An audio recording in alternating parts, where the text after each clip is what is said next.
I bought my house. I went through 7 different mortgage brokers and all of them really just disappointed me. Unfortunately, people were like, where's your partner? You need your parents. They were like, you need parents to go guarantor. You need a 20% deposit. You can't take both your job's incomes. I was like, everyone was just saying I couldn't do it, left, right, and center. So I ended up using a buyer's agent, and then I used their recommended mortgage broker just because I wanted to get it done. I'd given up. I'd spoken to 7 people. No one was really clicking. I did get a pre-approval with one of them, but it just didn't feel right to be on 120 grand and only be able to get a $400,000 loan. They ended up helping me out. They got it done, $691,000 purchase price, but I didn't hear from them again. I didn't even hear from them on settlement day. They text me going, congrats on settlement, and that's it. And now knowing how brokers are paid, I'm highly disappointed in the service that I got. The Get Rich Slow Club podcast is a collaboration between Tash Etchman from Tash Invest and Anna Christina from Perla. The Get Rich Slow Club acknowledges the traditional custodians of the land we record on. From coast to coast, across land, waters, and communities, we pay our respects to elders past, present, and emerging. Any advice is general and does not consider your financial situation, needs, or objectives, so consider whether it's appropriate for you. Welcome to the Get Rich Slow Club podcast, where we take you from beginner to confident investor, where we can teach you everything you need to know about investing. So come get rich slow with us. Hello and welcome back. I've got Maddie Walton here again. We're going to do your money story, money journey. It's the fun part. Yes. Maddie's a really cool person to talk to about this because she's been very open and transparent online about what she's earned, like her investments, like actual dollar figure amounts, which I really like. We have a lot of people on, or we talk to a lot of people in public where it's like, general conversations, which is really fun, but I love to see actual numbers. But first, money wins, money losses.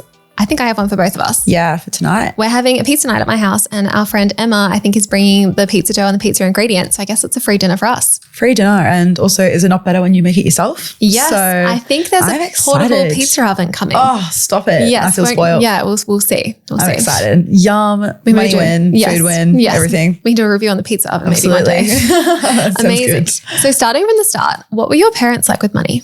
Yeah, I mean, growing up, money was never a topic we were allowed to speak about. And I think that's probably where my curiosity came from. I think when you're a kid and you're told that you're not really allowed to discuss it, it becomes an interesting thing that you want to know more about. Did they actually tell you not to discuss it? I would always ask them, I'm like, how did we afford this? Or like, what is money? Where does it come from? When I was really young. And I think my first memory of money has always been around saving. I have always been a saver. I've always loved to see money growing in a bank, or my little coin collection. In my bedside table, I had a little drawer that I would open up and I'd put all my coins in 5 cent, 10 cent, 20 cent, 50 cent, $1, $2 stacks. Oh, like a cash register. Literally like a cash register. And I'd count it, and I loved seeing all of the money grow because my pop, he would always give us like 50-cent coins.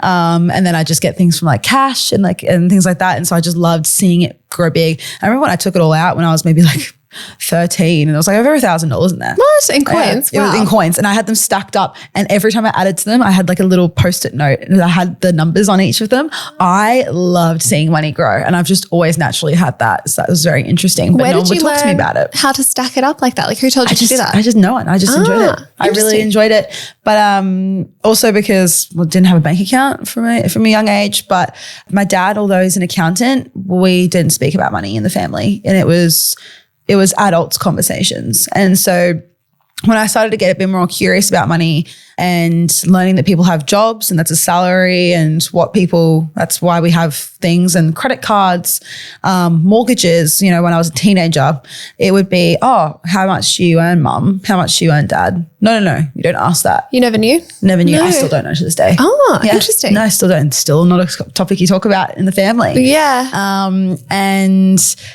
What did this house cost you? How much is a mortgage? What credit cards do you have, and what are their limits? Like a rude thing to ask. What do they think about because you have an Instagram page now where you kind of share lots of stuff. What do they think about that? Well, they're very proud of me, but they don't talk about themselves still. Yeah, okay. I mean, Dad will divulge a little bit in terms of how much they purchased the family home for back in 2003 when we moved up to the Gold Coast from Sydney.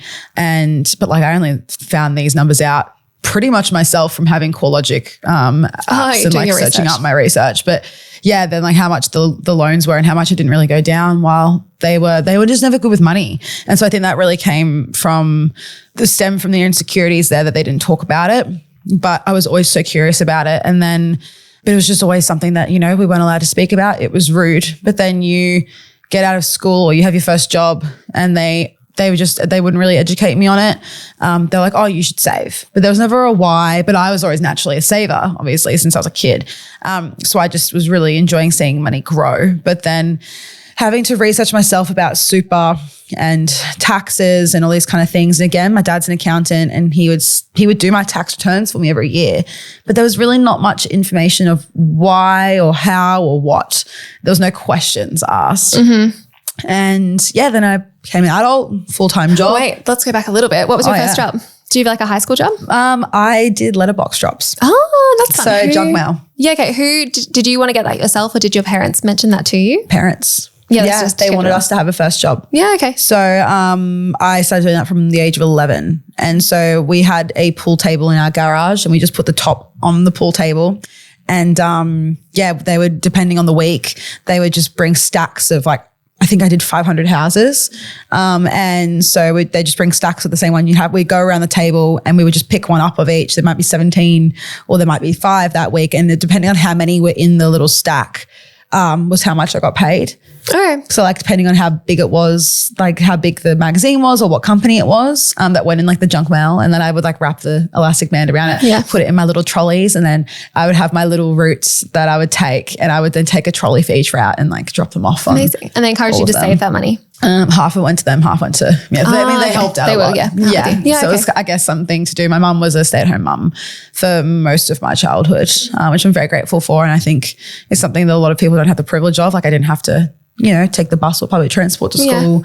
Mum always took us to after school activities and things like that. So I had a really good childhood from that perspective. And dad was the breadwinner that was always at work. Yeah, being an accountant. Yeah, doing accounting things. You went to uni. What did you choose to study and why? I took a gap year. Oh, I didn't know that. I took a gap year.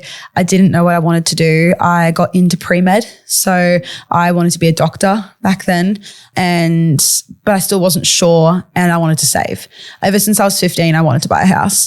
Why? Probably really personal, but a big insecurity or something of mine that I think I've struggled with all my childhood is security. And I think the security of owning my own home was something that was so important to me. And a lot of people might think, but you had a childhood home. And I did. I pretty much grew up in the same home up from the age of 5 to 21. And so, from that perspective, my physical security was there, but emotional security wasn't. And I didn't have a very emotionally available family home and childhood. So security has something and stability from an emotional standpoint, something I've always craved in any relationship or friendship I've had. And I think that just flew into wanting stability of a house. Yeah. Something no one could take away from me, something that I could control. So ever since I was 15 and I learned about houses, again, not from my parents, I wanted to buy property. And so I didn't really travel on my gap year. I just worked full time. I worked at Apple. So my mum got a job at Apple the year prior and she thought I'd be a really good fit for it. It was a good pay. And so I started working full time at Apple and I was there for 6 years until I bought my first home. So, and you got shares from Apple? I remember that was a huge win for you. That was where I started talking to people about money and people would start to bounce back off me because everywhere I went, no one really spoke about it.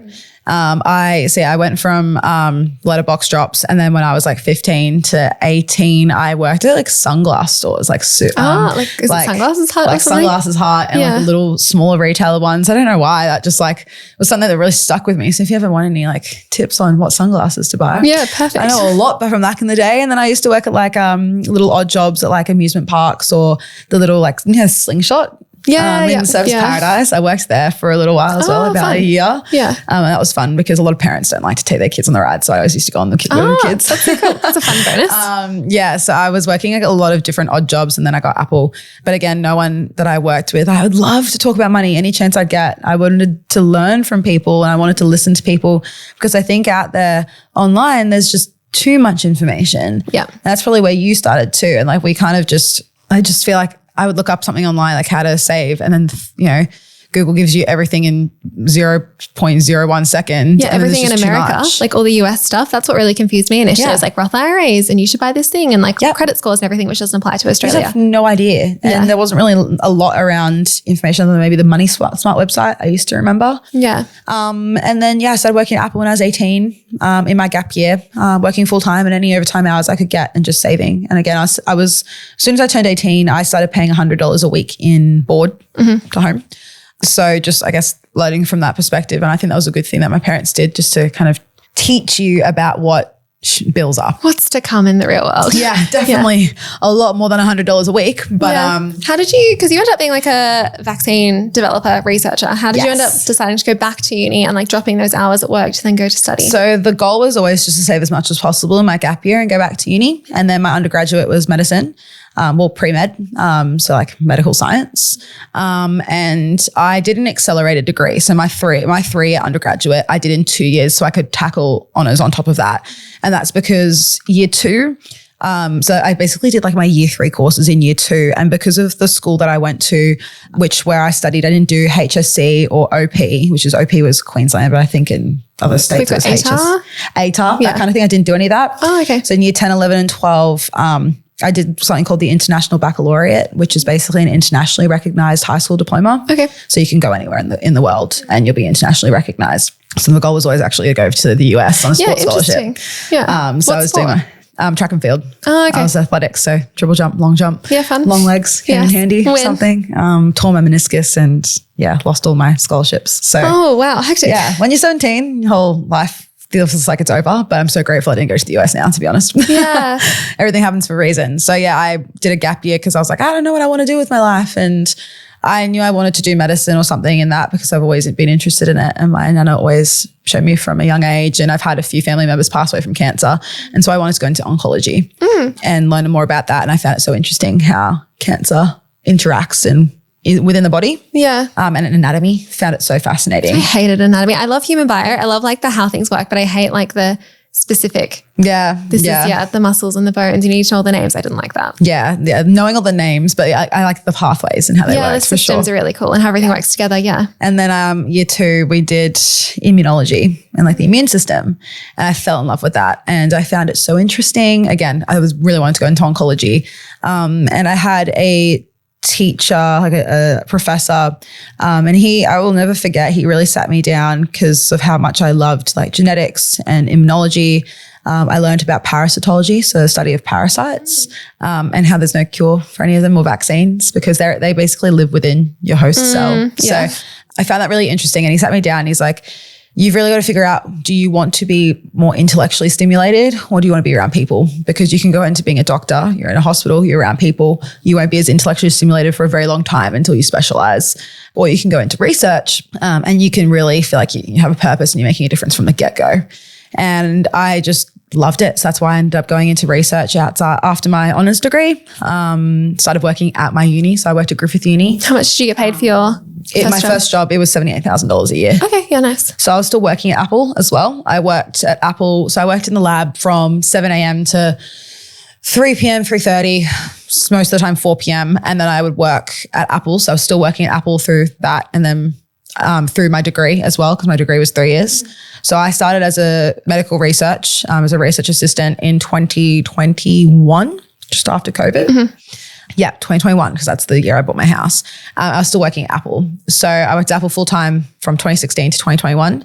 And then I dropped down to part-time hours and I worked Thursday evenings from 4 to 9 p.m. or 5 to 9 p.m. and then on weekends. So yeah, you worked a lot when I first met you. So I remember you were looking after mice for one of your trials and you would like get up, go feed the mice or whatever, check like on them and then come back and be like, I've been so productive. I remember, when you stayed at mine and I was like, it's a Saturday, but I go check them a couple of days, a couple of hours every day. How they're doing. Yeah. Yeah. Crazy. So I loved the work. I really did. And so I was working at 7 a.m. to most of the time I've actually finished work at 6 o'clock, but Thursdays I just had to be, because like neither job knew I had either. Yeah. And so I had to really, if I had mice I had to check on, I just tried to make sure my experiments would be done by 3:30 so I could speed off to work. sometimes it didn't happen and I have to call in sick. Yeah. How much were you earning then if it was both jobs? So I was earning about 40 grand a year from Apple and then $78,000 from the research. And that's when you bought your first house? Yeah. So I used those two incomes. And because I was working over 6 months in both jobs, I could prove sustainability to the banks. So usually you want to work less than 70 hours a fortnight. Sorry, 70 hours a week, 70 hours a fortnight. That would be way too easy. Oh, that's nice. Part-time. That's very nice. No, 70 hours a week. 60 is more ideal. 70 you kind of have to push. Yeah. I was probably working at about 65 to 70 consistently. And so my income was about $120,000 for the financial year that I could take as income for my job because they were both permanent positions as well. Yeah, amazing. A lot easier than being casual because then they just annualize the income that you've earned over the year. So it was a little bit harder. So being permanent, I could take my base salaries across all of them. So I was working a minimum of 25 hours at Apple and a minimum of 40, which ended up working probably about 60 in the lab, but you don't get paid for it. So they didn't really consider that. So you earned $120,000 from two jobs. What was your deposit? My deposit was $126,000. So I purchased my first home for $691,000 and I had a 10% deposit. So I had to pay lender's mortgage insurance, which cost about $9,800.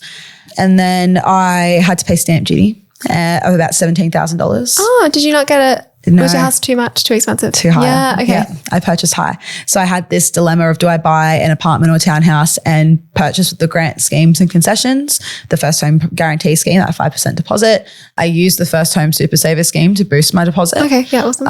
Over the course of 3 years or a while, actually, I've always been salary sacrificing into super. So that was really handy. Stamp duty was sub $500,000 back then. So I had the choice. And back then I was like, do I buy something that I can grow into? Because I didn't really believe in investment properties at the time. And I was like, I'll just buy something that I can grow into when I have a partner and a family. So that was what I chose.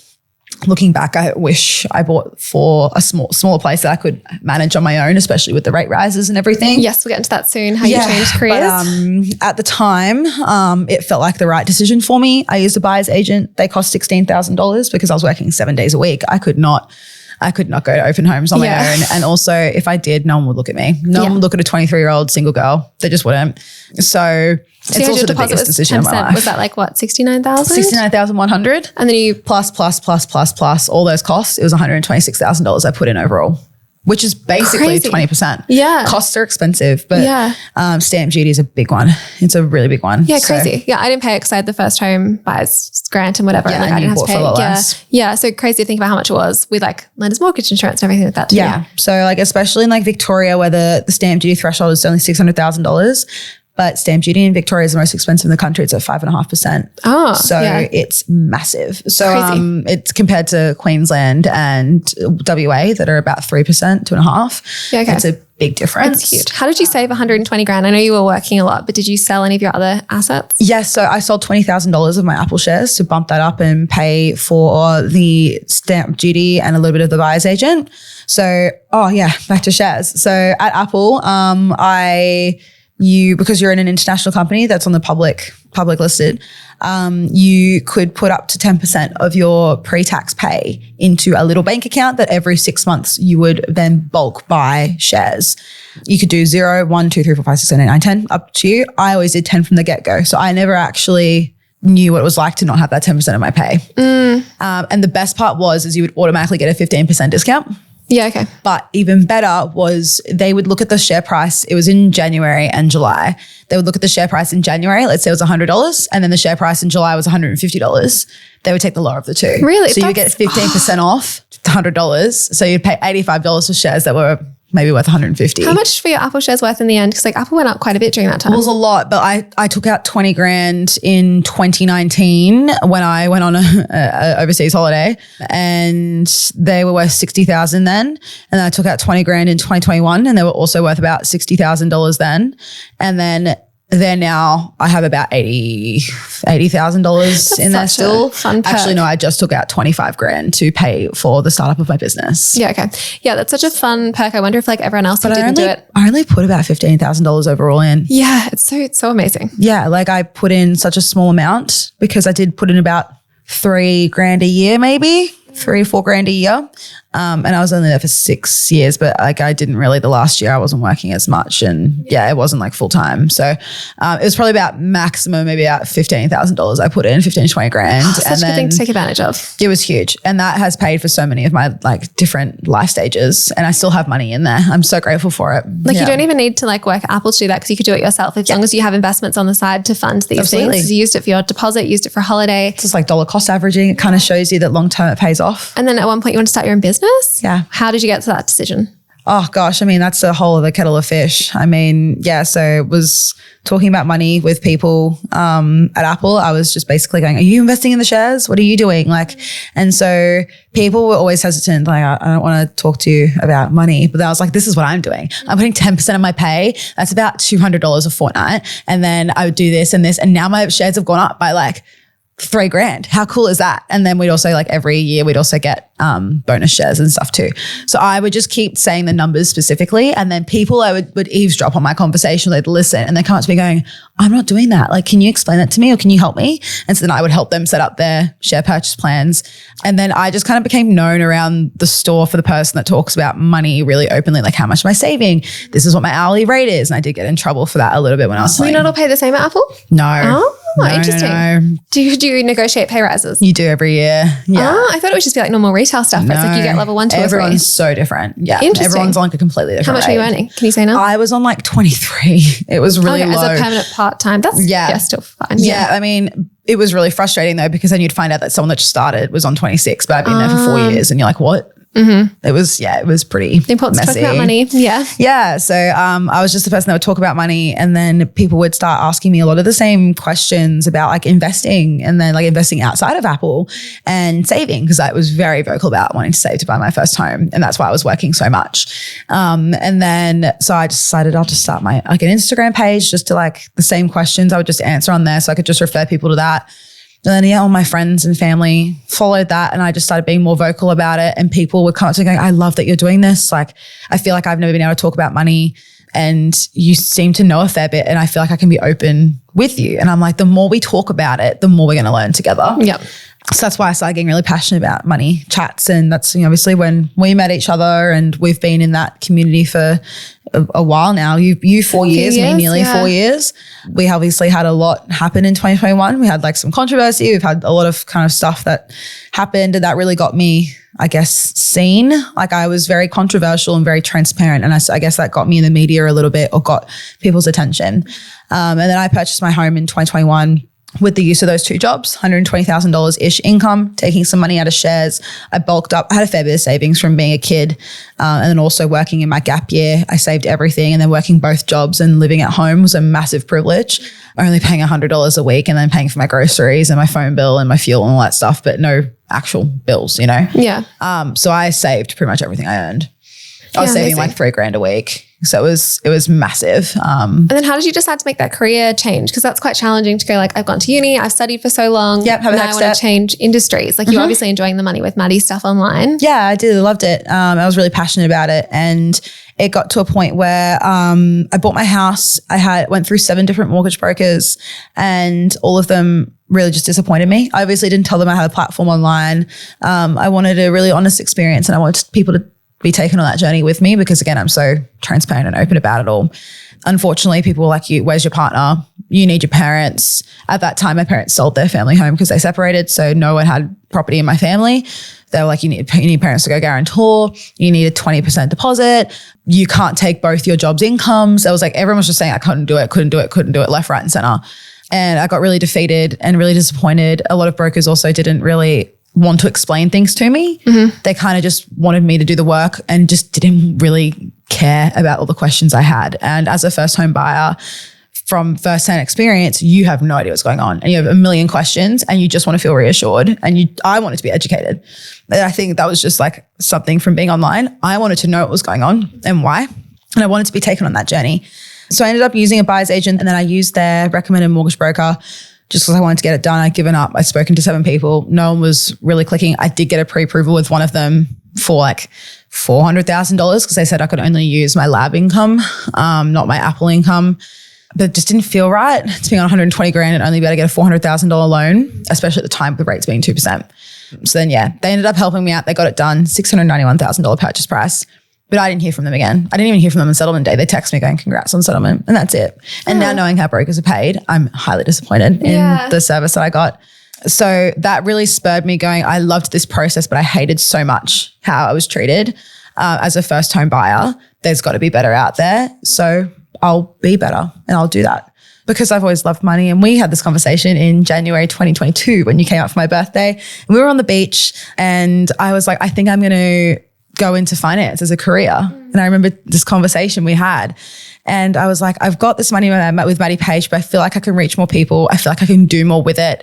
And if I go into mortgage broking, I'm a free service. We've always loved being a source of free financial education for people.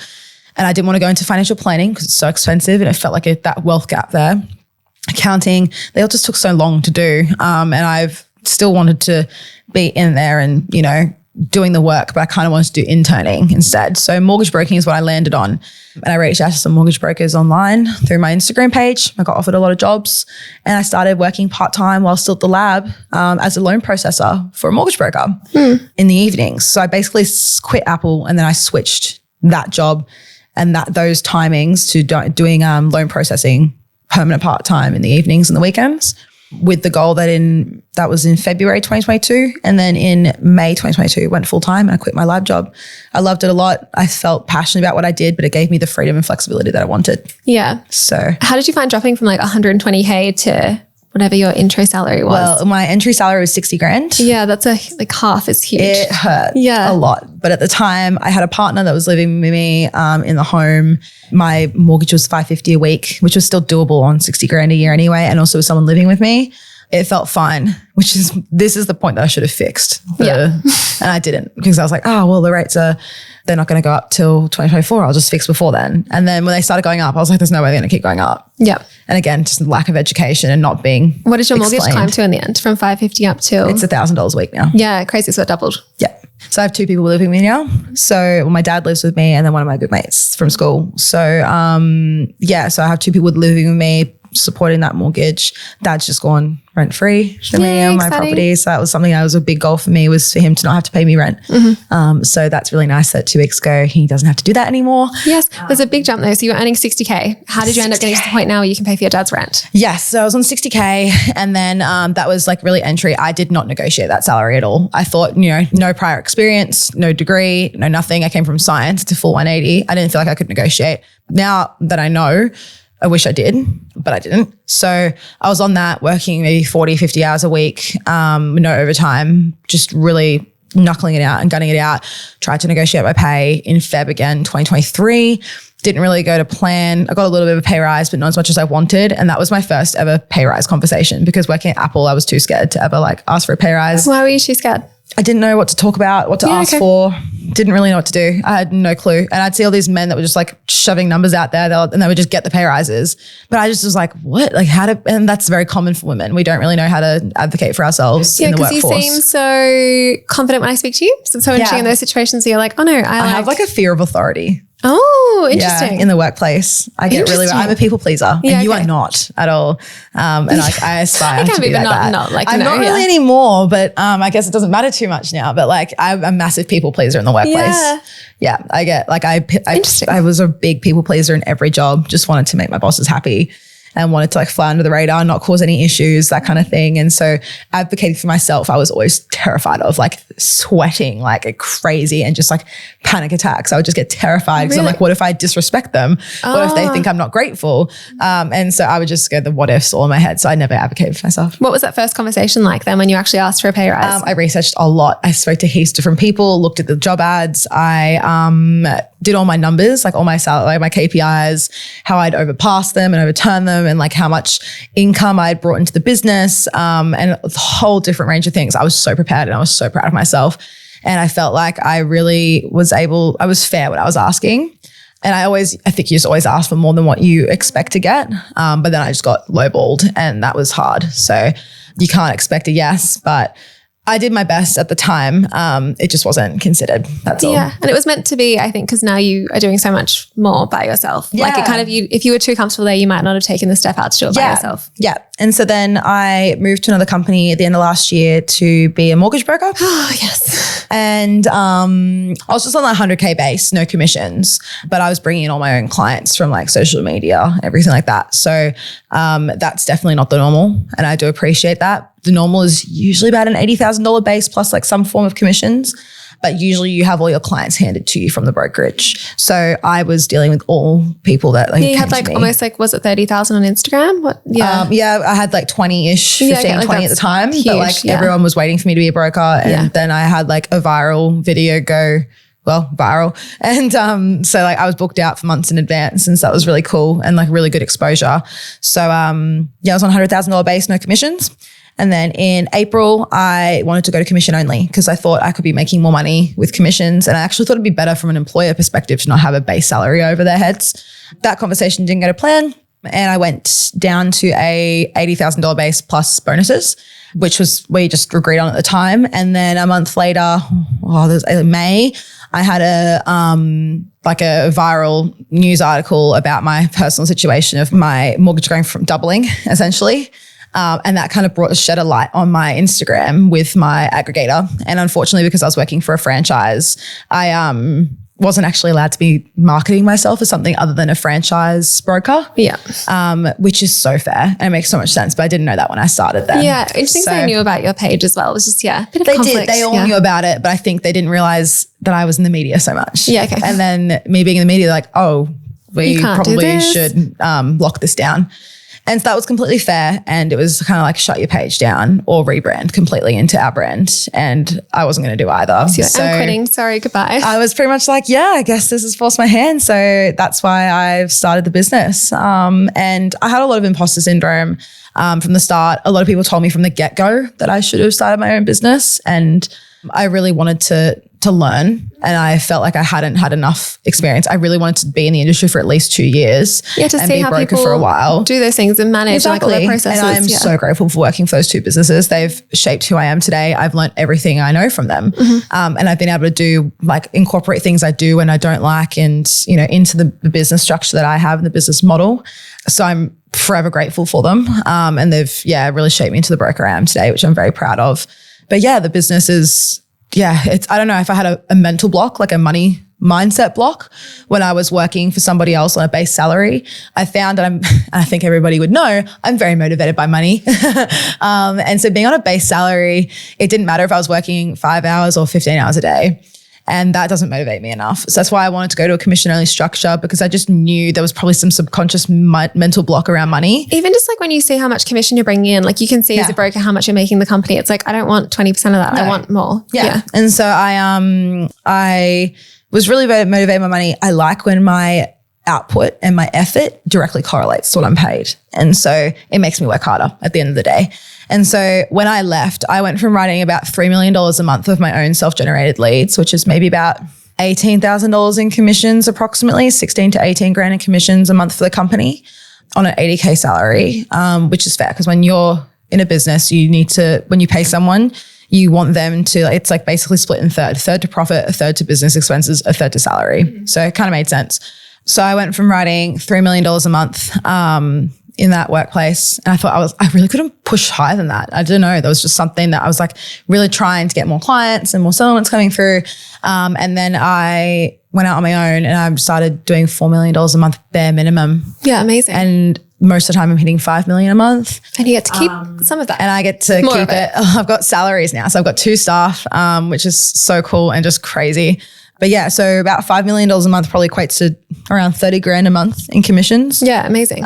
So about a third of that is tax, obviously. A third is salaries and then a third is, expenses and some profit. So it's not just 30 grand a month in my bank account. It's sad when you have to account for all the costs of running a business. Yeah. But it's really cool to see that what I was earning 2 years ago in an annual salary, I earn half of that a month. Yeah, that's crazy. And it's amazing.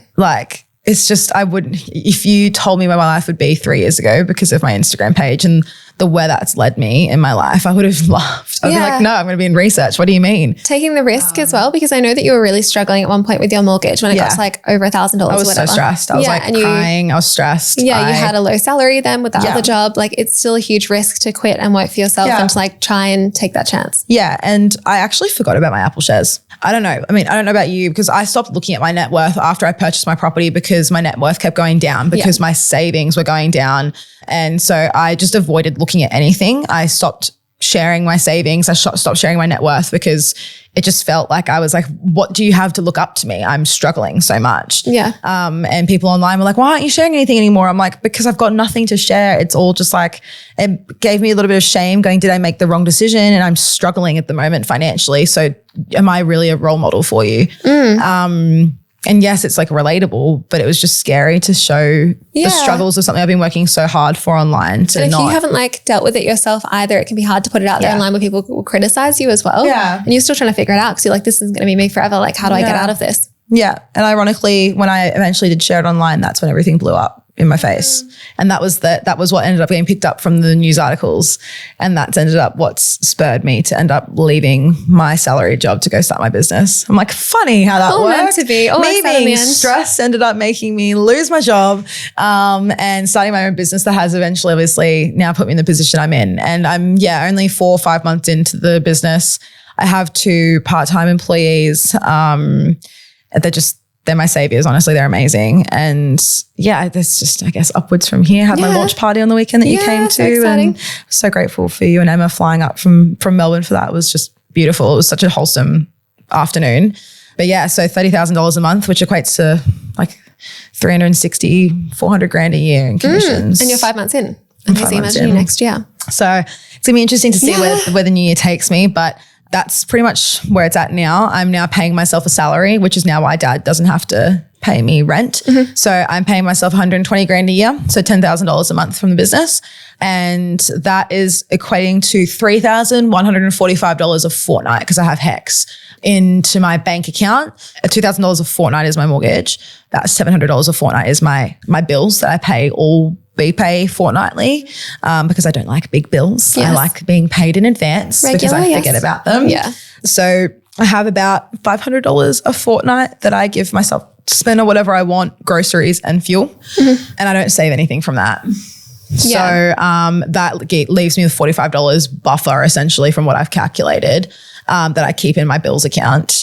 My friend that lives with me pays me $250 a week, so $500 a fortnight. That is what ends up being like my short-term savings or anything that blows over is from there.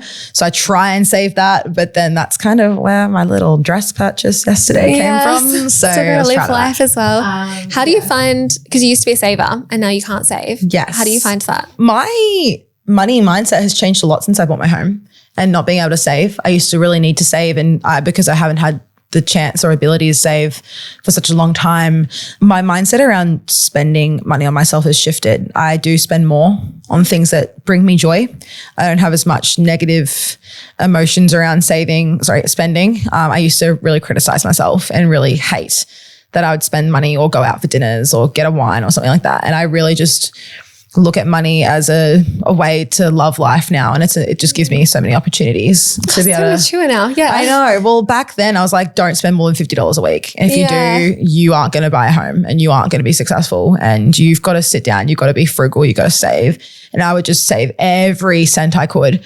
And now it's like, I've reached that goal. Why do I have to keep striving to be, something that's like, I don't really have a real goal like that anymore. So your goals are more like wholesome, like get your dad to live with you for free. So like that's amazing. He can live with me for free. I can take him out for a dinner. I can go out with my family and friends. I can fly down to Melbourne for the week to see friends and some of my clients. And I have that freedom and flexibility. And that's why I moved into this career was one, because I felt like I would be helping people. And I truly do. I love what I do every day. Like you couldn't pull me away from it if you tried.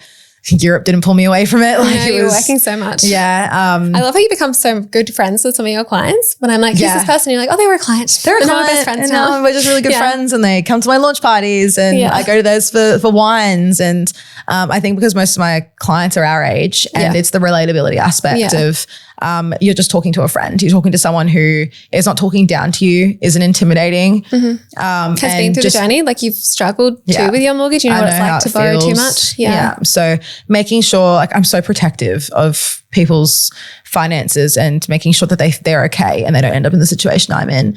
So yeah, being just that guiding light for them and going, hey, I've been through this before. This is what to expect. This is what you won't expect.